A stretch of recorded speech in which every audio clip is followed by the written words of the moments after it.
Hi, everyone, and welcome to Practice Growth HQ.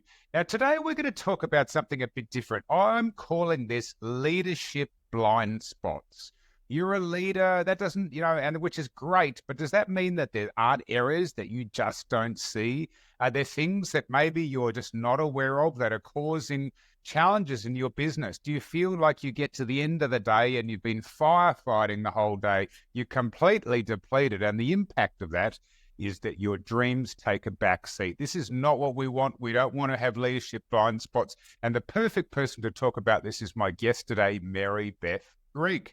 Now, Marybeth is the founder of Gregg Resource Company, coaches entrepreneurs to navigate business challenges and personal fulfillment. She offers practical strategies for stress management, effective communication, and intentional living. She's passionate about helping her clients build a meaningful legacy through everyday joy and purpose. And frankly, we all need more of that. All the way from central New Jersey, welcome, Marybeth. Thank you, Angus. I'm so happy that we got to meet. This connection is wonderful. Great. Absolutely. All right, Marybeth, we like to start with a fast five, quicker questions and quicker answers so our audience can get to know you quickly. Question one, where did you grow up? I grew up in rural Pennsylvania in Amish Dutch country, surrounded by farms. Yeah, it was a great growing up. Very, very peaceful and calm. Absolutely. I have been in that part of the world. It's a fascinating spot. It is. Yeah. Question two, favorite book besides your own? I have to say right off the top, it's Women Who Run with the Wolves. And it's a fascinating book, Dr. Clarissa Pinquez, and she just talks about, and it's more about women, but it's also about how we get domesticated and don't let our wild side out. Well, there you go. All right. That's a very interesting recommendation. Question three, what's one of your superpowers? I would say my superpower is empathy, that I can really tune in, and I'm a really good listener. So it's important for me to figure out where the other person is, not just where I'm coming from. So that connection in terms of where they're at. That is a very helpful skill. Question four, something you wish your 20-year-old self knew. To be more courageous and take risks. Okay. To stand up. And I think I know for me, it's with age, I've been more able to do that. And it's okay. I was very quiet in my younger years and didn't speak out. And I wish I had been, and I'll call it courage to do that. Okay, there we are. And then finally, Marybeth, question five, something you're grateful for. The experiences that I've had in terms of both family and work. I've had such wonderful mentors who have helped me along the way, and grateful to be living in this little beach town and have a wonderful community of friends and family. There you go. Well, that's great.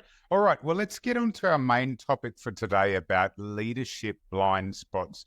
Marybeth, what's a blind spot? So it's something that holds us back that we're not aware of.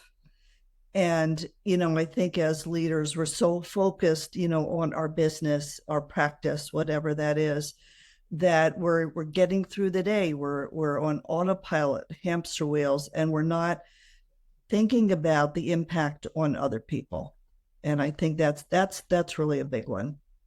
And if we do have blind spots, and I'm going to wager at some level all of us do, that's probably if you've done any personality testing, and I get my team members to do all manner of personality testing, Myers-Briggs and DISC, and there's even an appreciation personality test, you discover that everyone's different.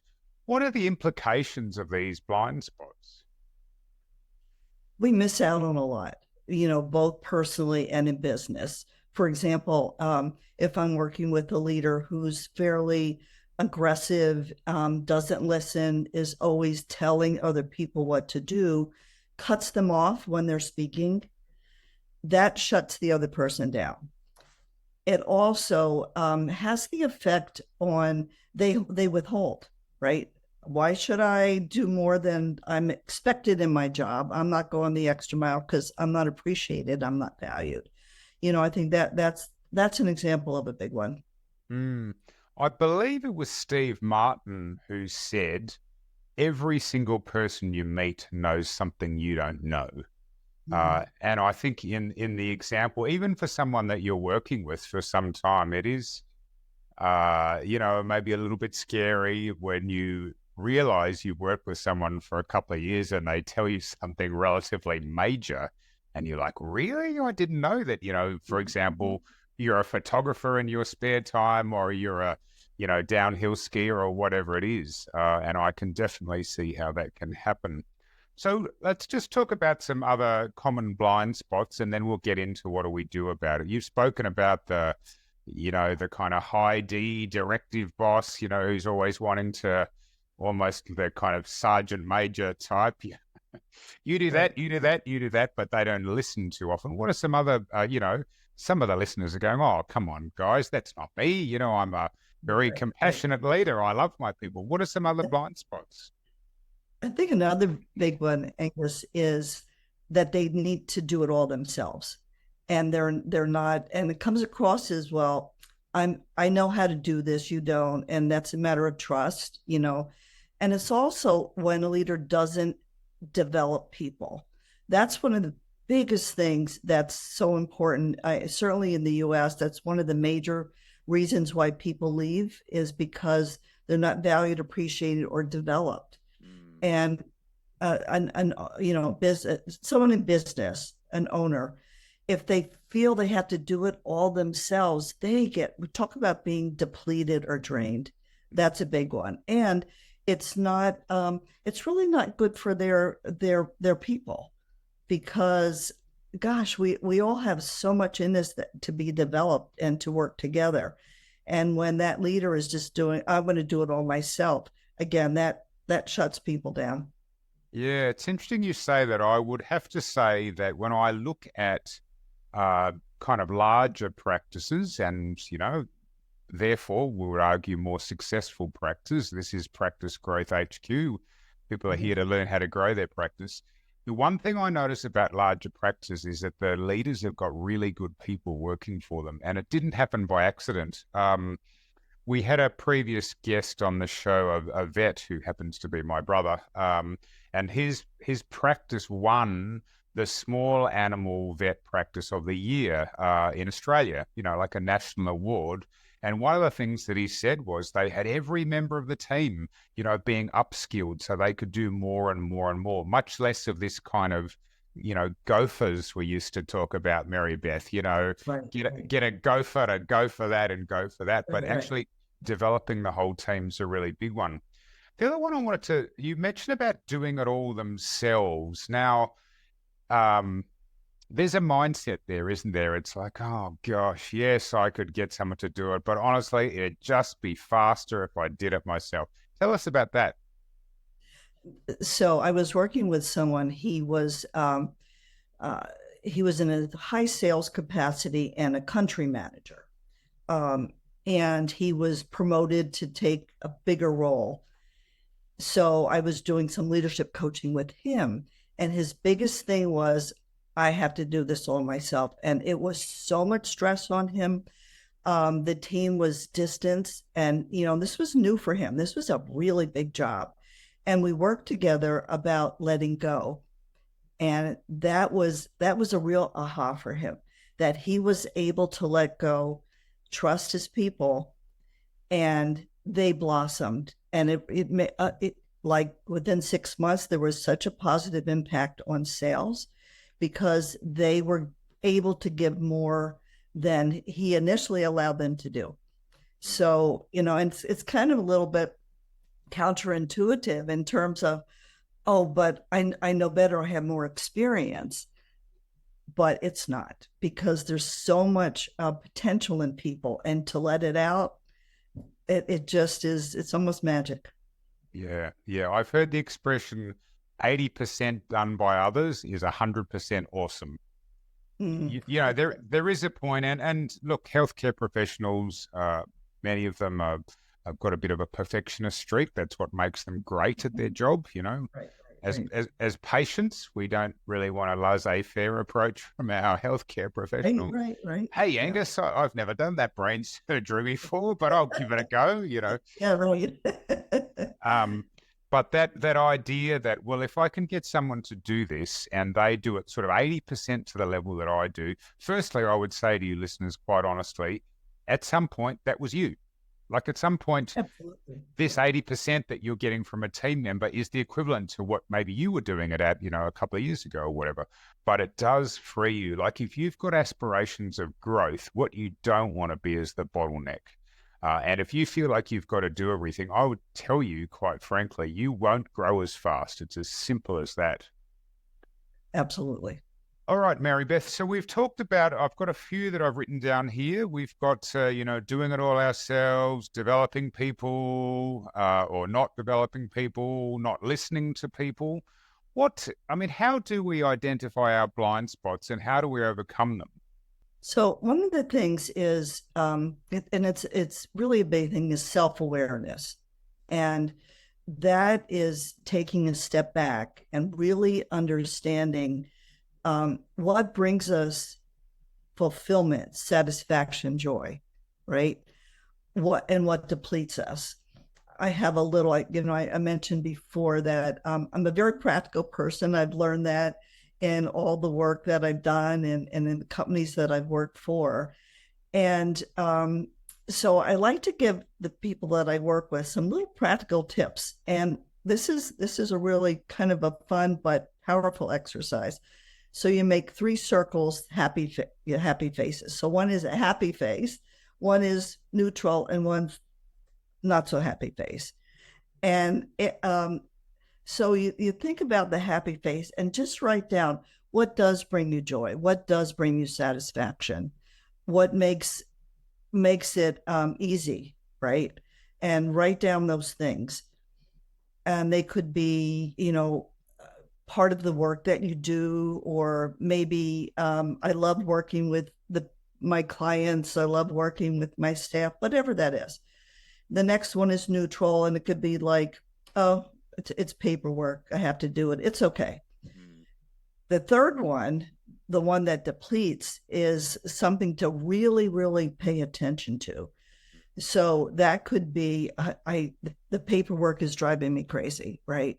Or I don't like working with negative people, or I have problems dealing with my staff, whatever those things are, and also personal things.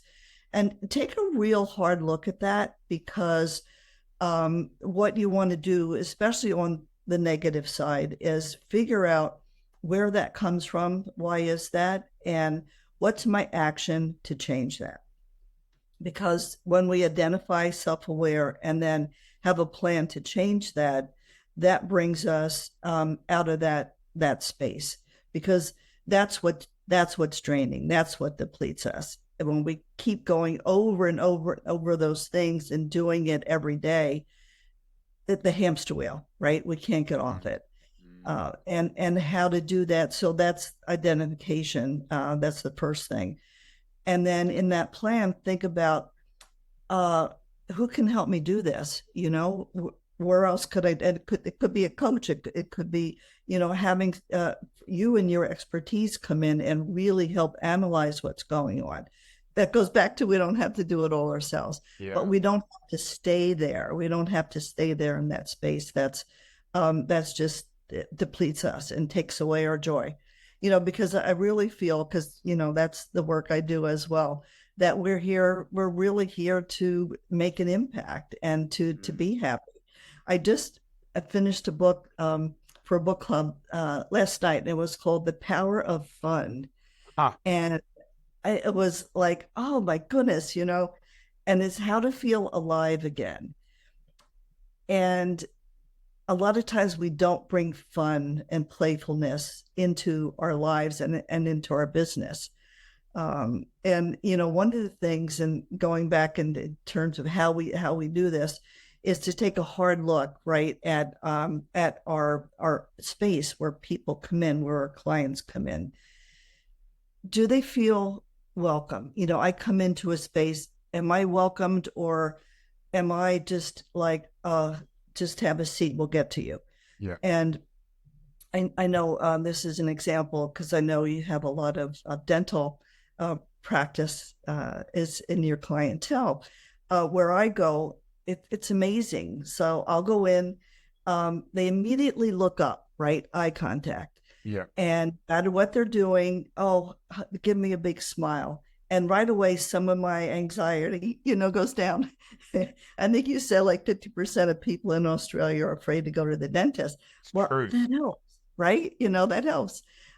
So we want to take a hard look at that in terms of, and that's maybe not play or having fun, but it's really, really taking away that anxiety and feeling welcome. And that's one way, practical way to help, because listen, we're all energy, right? And people pick up on our energy. Yeah. So when we are not in a good space, our staff feels that, as well as our clients.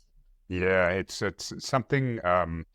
Gee, there's a lot that you covered there. It's something that people will pick up on. I'm not a scientist, but I feel like my dad was a vet, my grandfather was a doctor, etc. There's a bit of that in me, and so um, I perhaps I've got what I'll call a woo-woo meter, which is like easy, but the reality is, I hear people saying, "Oh, we're all energy," and my first reaction is that sounds a bit woo-woo, but I would simply say this: all of us can identify with where you walk into a room and you can just tell there's some sort of intangible thing, and the vibe is feeling a bit tense, a bit uptight or whatever. That's the kind of thing that we're talking about. And certainly we're learning a lot more about our subconscious mind and our ability to pick up stuff, even when our conscious mind doesn't. I want to just go back a step because, Marybeth, you've given us such a great model there. This is something everybody can do. So, maybe this is something you're doing after the show. You get out your bit of paper, you've got your 3 columns, you've got your smiley face at one side, your kind of frowny face at the other side, and then a face with I don't know what we call the one in the middle. Well, you know what I mean, listeners. One's got upturned, one's got downturned mouth, and the other one's got a straight mouth. It's just okay, right? It's okay. Okay, yeah, all right. Good, okay, not okay. And then I suspect you're thinking, oh, but what are the tasks that I do? I don't think that's too hard to go through, but the practical person in me said, literally get out your calendar, have a look from kind of 8 o'clock on Monday morning until close of business on Friday, and look at every task that you perform during that time. And then you categorize them all. I suspect our listeners could do this in literally 5 minutes. Right. A lot of what we do is quite repetitive. Seeing patients, you just got to decide where they sit. At some level, Marybeth, I suspect that some of our listeners doing this exercise are going to go, oh my goodness, I'm spending big chunks of my time in completely the wrong column. Right. And if that is the case, then what do they do?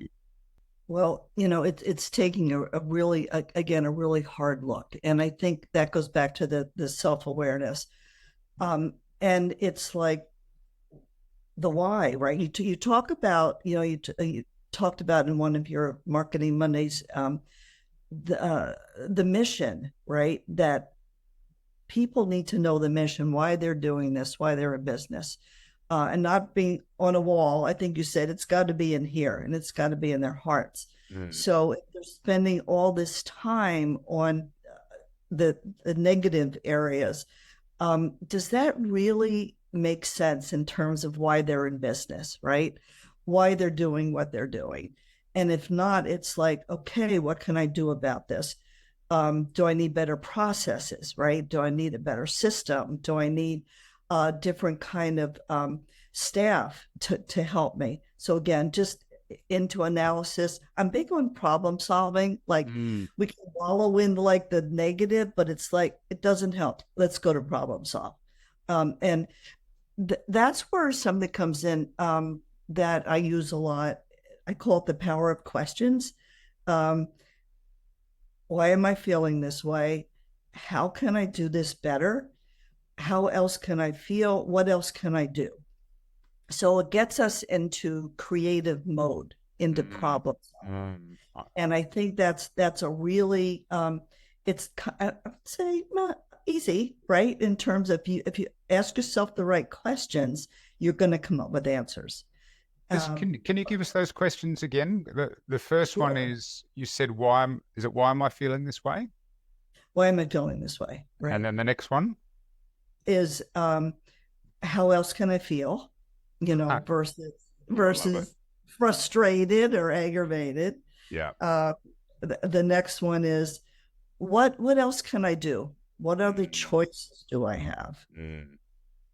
That's great. I will tell you, I a couple of years ago, there's a group in Australia called Beyond Blue, which is a sort of mental health group, and they had a program for business owners. And if I sort of, I wasn't super happy in business at the time, and also I thought, look, I'll go and do it for my clients, so that I can report back. But actually, it was enormously helpful for me. And one of the things that the lady got me to do, which is really your first question, was because sometimes you just got this feeling that it's quite hard to describe, like in the last couple of weeks, there was one moment and I was like, I don't know, I felt like I had this kind of grey cloud over me, some things that happen in business. I mean, goodness me, in business, if you're in business for 5 minutes, like it's inevitable some things are not going to go your way. And I felt like I've got this grey cloud over me, but I've just learnt to go, to actually say out loud, how am I feeling? Because otherwise you're just walking around with this grey cloud over you. And I was like,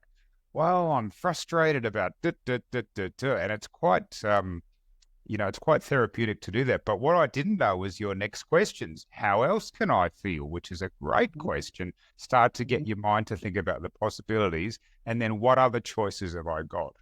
So that's a Right. great model. Right. And if I can share this, I call it the ABCs. So the A is aware that I'm not feeling my best right now. Mm. I'm stressed. I'm aggravated. I'm confused. Whatever that is. So to be aware of that. B, take a little breather. Just like literally take a breath and step back. Take a break.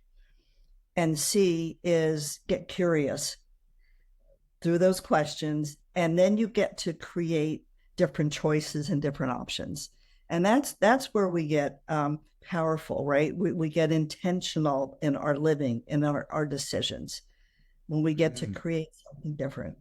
Okay, just give us the ABC again. A for Yep. awareness. So A is aware. Yep. Be aware of how I'm feeling, and if it's not my best, it's okay. So I understand what's going on here. I feel a little maybe tight in my chest, but to be aware, physically be aware. Mm-hmm. B, take a break and really literally take a breath. And C, get into curiosity, ask those questions, and it helps us then see, create new options to respond and to feel. Mm-hmm. Well, there's some great models there, Marybeth. You've mentioned a couple of times about you being fairly practical, and we've got two very practical models that people can do, which is great. All right. We know we've got blind spots. We've talked about what are some of the common blind spots and what the implications are. I guess, it's like we don't want to feel depleted. We don't want to, have that sort of whole firefighting thing.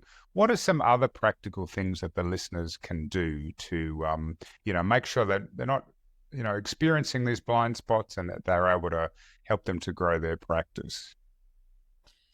One of the biggest things that I've learned to do, because I have my own business as well, and my ups and downs, not just in business, but in our personal life, that we're the whole person. Mm. And I've started a practice in the morning that when I wake up, normally it's like, what's my to-do list, right? Mm. What do I Mm. have to do today? Mm. So I stop myself and say, what's my to-be list? How do I want to Mm. be today? And the shift in that is really interesting. And it's whatever word comes up. So today I want to be I want to lighten up today. right? That's a big one. I want to lighten up. So I'll put it on a sticky and put it on my computer. So it's a little beacon that helps me during the day to say, oh, yep, I got all these things to do. But let me do it in a different way. Let me lighten up about it. And it could be maybe today I want to be more playful, or maybe I want to be kinder, whatever that word is to help us guide, through the day. And that's another, it's a set, right? It's a set from the beginning of the day that helps us get through the to-do list. Yeah, that's great. I really like that. It's so simple. And yet, as you say, you can put it on a post-it note, stick it on your computer, and that just becomes the kind of theme for the day, which is really good. The truth is, in my business today, Marybeth, I've got 3 new starters today. And so, look, I will say I find, the to be part, I was about to say to be or not to be. Right. The to be part, it's tricky to navigate in business because there are times you're not feeling it, listeners. I mean, we've all had that experience. And yet as the boss, like you got to be very, deliberate about how you show up. If you're a person who's wearing your emotions on your sleeve, your team is going to, well, a number of them are going to get jack of you pretty quickly. But it's that sort of, it's a little bit fake it till you make it, because it's kind of, well, I know I need to show up as the best part of me. Like I said, I've got 3 new starters today, whether I'm feeling happy, sad, grumpy, whatever the case may be. But I love it's such a simple concept. I was just going to say that reminded me, as leaders, we're the role models, right? And people look at us and hear our every word, even though we may not think about it. But we need to walk our talk, and we really need to put aside, not to be robots, because that's not, that we're human beings, right? But to really, like you said, really be aware of that, because we are the role models every day. I've got my post-it note here. I've decided that I'm going to write down the word fun and stick it on that's who I'm showing up as today. I think that's because I will admit to you that's not how I feel, but I'm going to try on a to be. Okay. I read a very interesting book. I think it was last year or the year before, called Alter Ego. I think it's in the background there on video. And basically what the guy said was that, all of us have these kind of different parts of us. We have the partner, the parent, the child, the employee, the boss, etc. And that in fact, the psychologists are telling us it's completely authentic to show up as different parts of ourselves. It's not, at one point in, I gather we sort of thought, oh, that must be kind of schizophrenia or something like that. But in fact, that's not the case at all. And so it's not inauthentic for us to choose to show up as that particular version of ourselves. But the key here is to make a decision on what your to-be list is. Well, Marybeth, unfortunately, we've run out of time. I've really appreciated your insights. So you've got some great little practical tools that the listeners can use. If people want to learn more about you or get in touch, what should they do? The easiest thing is connect with me with email. So it's Marybeth, one word, at Gregg, Gregg, resource.com. Okay, Marybeth, MaryBeth at Gregg resource.com. That's it. Fantastic. Well, look, thanks again, Marybeth. You've really, I think this topic of these blind spots, we've covered that really well, and you've given us lots of practical tools. So thank you so much for your time. Oh, been my pleasure. Thank you so much, Angus. All right, everyone. Well, we've covered a lot there, haven't we? And the question that I ask you every week is, what is one practical thing you can do as a result of what you heard today?